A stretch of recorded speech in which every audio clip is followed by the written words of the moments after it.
serai relativement bref, d'autant qu'Alex, le président, l'a dit, on n'en est pas encore au débat sur le plan économique qui viendra en temps et en heure, mais uniquement sur la procédure, entre guillemets, de révision du document dont je rappelle qu'il a été adopté en décembre 2016, je crois. Bon. Donc on est quelques 6 années après, dont le tiers ou la moitié ont été impactés par la pandémie, par la Covid-19. Et effectivement, il y a une difficulté d'évaluation qui a été pointée, même si des choses dans ce domaine-là ont pu être faites et conduites. Pour le groupe, très vite, bon, déjà globalement, on ne note pas de rupture ou de contradiction majeure avec les thématiques et les items qui ont été proposés au vote des conseillers en 2016. Il n'y a pas de changement de paradigme au sens du reacquist, Madame la Présidente, économique et social et de la première matérialisation qui a été le CA2I de l'époque. Il y a une forme de confirmation avec des thèmes qu'on peut reprendre ou pas, mais globalement, il y a une philosophie économique qui reste à l'œuvre et qui, globalement, parce que nous l'approuvions à l'époque, nous convient encore aujourd'hui. Deuxièmement, je l'ai dit un peu plus tôt, il faudrait néanmoins que l'on voit ensemble comment l'on peut déterminer les moyens d'une évaluation du document. Alors, je sais que c'est compliqué. Il y a eu la Covid, il y a eu un certain nombre de difficultés, mais il y a un certain nombre de mesures qui ont été mises en œuvre. Je me tourne vers Lisa Sargentini, que je salue, y compris en ses fonctions nouvelles, et plus généralement vers celles et ceux qui ont contribué aux choses durant la période.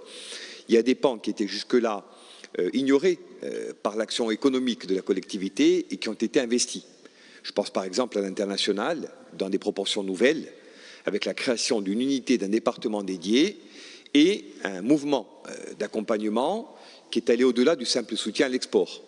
On est entré dans une autre dynamique, plus proche d'une stratégie d'attractivité que d'un simple mouvement d'accompagnement de l'export ou d'autres sujets comparables. Bon, et d'ailleurs, en matière d'export, on a connu sur la période des pointes assez remarquables avec des volumes consacrés et intéressants pour notre économie. Bon. Donc il y a quelques sujets de cet ordre-là qui ont progressivement accompagné la transition vers un modèle nouveau et dont il faudrait, pour ceux qui ont bien fonctionné et pour ceux qui n'ont pas fonctionné ou qui ont mal fonctionné, qu'on les évalue. Bon.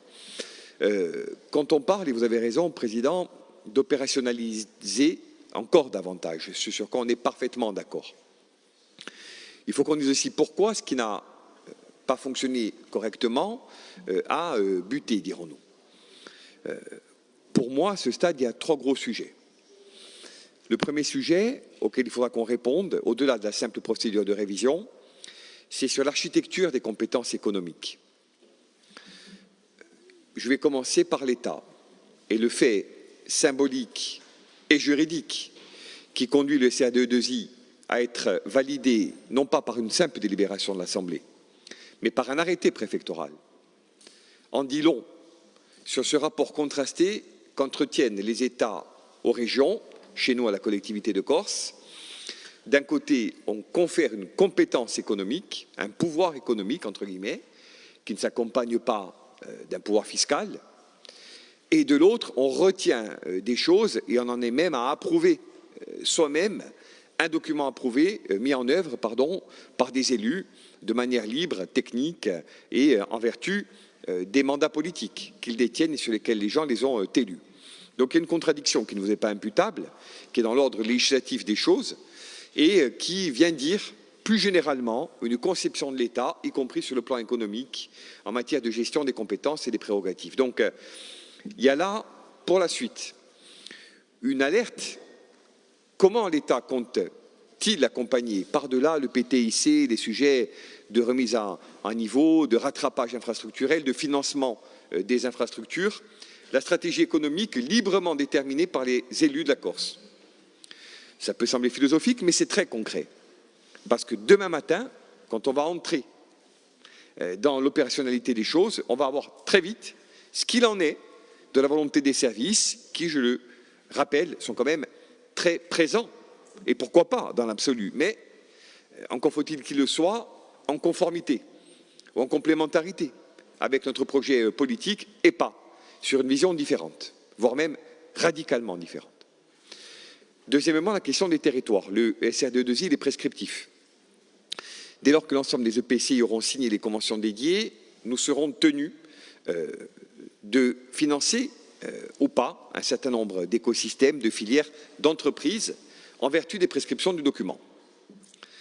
À ce stade, on a donc, même si on est sur une phase et un moment de révision, une obligation de lisibilité à l'endroit des territoires. La question des EPCI, la question économique pour les EPCI, elle n'est pas digérée partout et c'est normal de la même manière. La CAB, la CAPA, à un degré moindre, la Comcom que j'ai l'honneur de présider, ont un peu d'ingénierie, des compétences internes, des ressources, etc. Ça n'est pas le cas, ou en tous les cas trop peu le cas, de toutes les autres. Donc là, il faut qu'on regarde de manière un peu plus fine, et j'ai lu les fiches actions, mais comment on peut fluidifier encore davantage la relation au territoire, qui, à mon avis, avec la relation à l'État, l'une des 3 ou 4 grandes clés de réussite du document dans le temps et dans l'espace.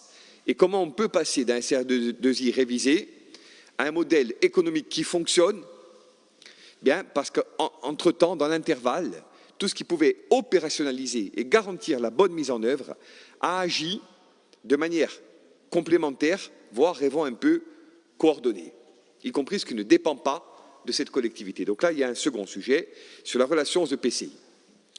Troisièmement, et ça, à mon avis, ça gagnerait également à être précisé, la question des chambres consulaires, que vous posez dans des termes sensiblement équivalents à ceux de 2016. Or, on l'a vu à l'aune du débat relatif à l'intégration possible de la Chambre, au terme des scénarios qui sont proposés par l'AMO et qui seront tranchés, je le pense, par cette Assemblée dans des délais pertinents, relativement proches, on est au-delà d'une collaboration entre l'ADEC et la Chambre, ou les chambres. On est dans l'intégration possible d'un outil consulaire dans le périmètre et le giron direct de la collectivité. Et vous n'êtes pas sans savoir, et pour cause, que ces outils-là, ils possèdent des compétences et ils ont des prérogatives économiques semblables, voire dans certains cas supérieures à celles de la collectivité elle-même. Donc ça va susciter une architecture nouvelle qu'il faudra, à mon avis, anticiper ensemble de manière un peu plus fine, non pas pour installer une concurrence, mais au contraire pour l'éviter et pour être plus performants encore ensemble, avec notamment l'articulation avec les moyens de transport aériens, maritimes, au travers des infrastructures qui les permettent. Donc il y a là un sujet global sur lequel je crois qu'il faut qu'on finisse de fluidifier. Donc relation à l'État, relation aux EPCI, relation à la Chambre et aux chambres en général, avec une gouvernance affinée, même si elle donne lieu à des fiches actions qui sont intéressantes et qui se situent dans la continuité des travaux qu'on avait pu conduire. Deuxièmement, et très vite, et c'est ce sur quoi je voudrais brièvement revenir, 3-4 sujets. Un qui est en lien, Président Julien, avec l'AUE. Au-delà des sujets qui sont transversaux, la transition énergétique, la PPE, etc. Il y a un sujet de très court terme, alors je le vis peut-être différemment dans mes fonctions nouvelles aujourd'hui, mais dont je sais qu'il impacte frontalement nos entreprises. C'est le foncier économique. Aujourd'hui, dans beaucoup de communes, il est devenu impossible, ou en tous les cas très difficile, de loger une entreprise, une activité économique. Il y a des choses qui ont été développées dans le cadre du programme PRESA, etc., des stratégies qui ont été conduites, pépinières d'entreprise, zones d'activité, zones industrielles, parcs, etc., mais on bute tantôt sur la difficulté d'accès au foncier, qui est propre à toutes et à tous, et d'abord à ceux qui veulent se loger, mais elle impacte aussi les entreprises. Et ensuite, à un désordre, je reprends le terme du rapport, qui est un peu la règle dans ce domaine-là. Je crois qu'il y a là, comme sur tous les autres plans, mais néanmoins, une forme d'urgence. Et peut-être faudrait-il actualiser les mesures qui ont été pensées et mises en œuvre, y compris assez récemment, pour donner aux territoires communaux ou communautaires une visibilité en termes d'aménagement économique du territoire et de mise à disposition de fonciers dédiés aux entreprises. Le problème n'est pas posé à Corsicaline et au chemin de fer, entreprises privées, publiques, etc. Mais il est posé à 90% de notre tissu, les TPE, qui ont des difficultés à intégrer dans leur modèle économique l'accès à un foncier qui, lorsqu'il est disponible, est cher et avec d'autres difficultés en toile de fond. Donc, je voulais insister un peu plus particulièrement là-dessus, parce qu'au moment où on essaie les uns les autres de faire des PLU et de poser dans l'espace des zones dédiées, on est confronté à des équations qui sont parfois insolubles. Bon, donc je me permets d'en dire un mot, parce que c'est assez fondamental de mon point de vue. Deuxièmement, il y a la question de l'intelligence économique. Il y a ce DU qui a été créé sur Corti, qui fonctionne. Il y a ces notions d'observation économique, il y a Corsica Statistica, il y a des outils. Bon, peut-être que le temps est venu, ce que le rapport, à mon avis, gagnerait à dire plus fortement encore, de rationaliser tout ça et d'avoir une stratégie d'intelligence économique et de prospective, ça rejoint les questions de l'innovation, etc., beaucoup plus forte. On sait, et vous savez, Président, que l'avenir économique de la Corse, à 20 ans, à 30 ans, il ne se joue pas uniquement sur les secteurs existants. Il se joue sur ce qu'on est en train d'inventer, voire même ce à quoi on ne pense pas encore, et qui demain générera des emplois qui aujourd'hui n'existent pas dans l'espace marchand, etc., etc. Donc là, il faut qu'on voit comment on peut renforcer les capacités de la Corse à imaginer, par-delà la révision de l'actuel schéma, un avenir économique qui soit résolument inscrit dans une trajectoire d'innovation, de prospective et d'intelligence économique au sens générique et stratégique du terme. Je sais que c'est votre cas, c'est dans le rapport. Mais il faudrait qu'on voit ensemble là aussi comment on peut avancer un petit peu plus.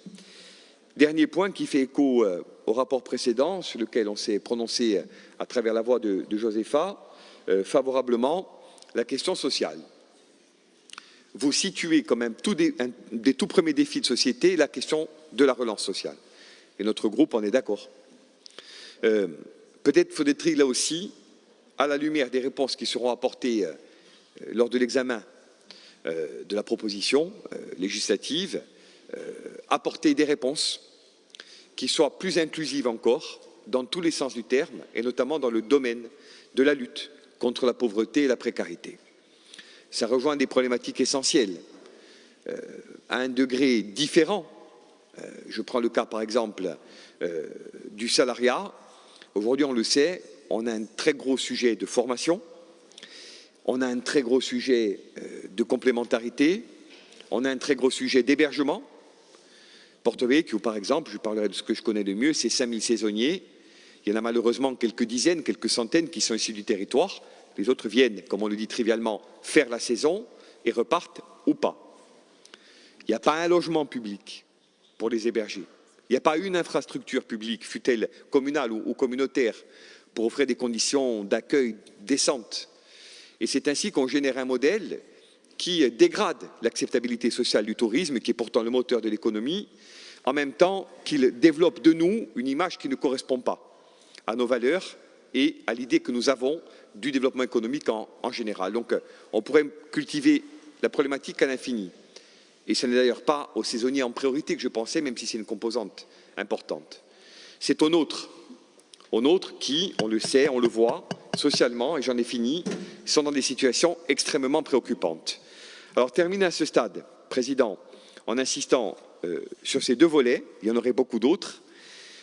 Pas de rupture, pas de contradiction, une volonté d'actualiser que nous reconnaissons et que nous saluons. Et premièrement, cette nécessité de gouvernance pour finir d'opérationnaliser les choses. Avec une étude particulière que nous vous demandons, elle est dans le rapport, sur la mobilisation de l'épargne, que vous voulez pour votre part dédiée aux grandes transitions de notre temps, écologique, numérique, climatique et autres. Peut-être faudrait-il qu'on ait une étude approfondie sur ce sujet-là et qu'on voit comment cet outil pourrait être créé. Et deuxièmement, quelques éléments sur le social, les transitions, on l'a vu, la question du foncier économique, l'évaluation du schéma, qui vont nous conduire ensemble, puisque c'est le souhait de notre groupe, à raffiner encore une fois les textes qui nous sont proposés et à tendre encore davantage vers un développement économique inclusif, durable et maîtrisé.